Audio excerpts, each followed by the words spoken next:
بسم الله الرحمن الرحيم كنتم خير أمة أخرجت للناس تأمرون بالمعروف وتنهون عن المنكر وتؤمنون بالله ولو آمن أهل الكتاب لكان خيرا لهم منهم المؤمنون وأكثرهم الفاسقون لن يضروكم إلا أذى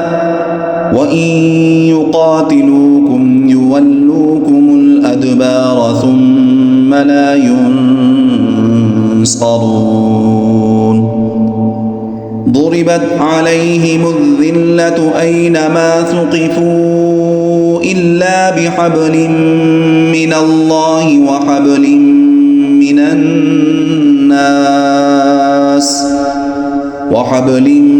من الناس وباءوا بغضب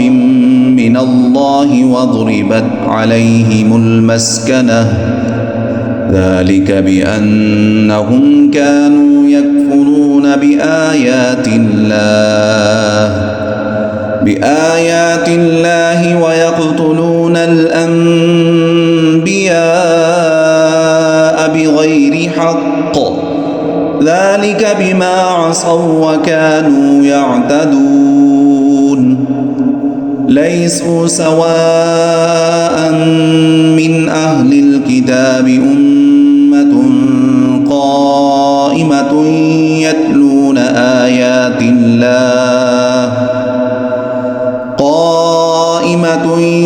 يتلون آيات الله آناء الليل وهم يسجدون يؤمنون بالله واليوم الآخر ويأمرون بالمعروف وينهون عن المنكر ويسارعون في الخيرات وأولئك من الصالحين وما يفعلوا من خير فلن يكفروه والله عليم بالمتقين إن الذين كفروا لن تغني عنهم أموالهم ولا أولادهم من الله شيئا وأولئك أصحاب النار هم فيها خالدون مثل ما ينفقون في هذه الحياة الدنيا كمثل ريح فيها صر أصابت حرث قوم ظلموا أنفسهم فأهلكت وما ظلمهم الله ولكن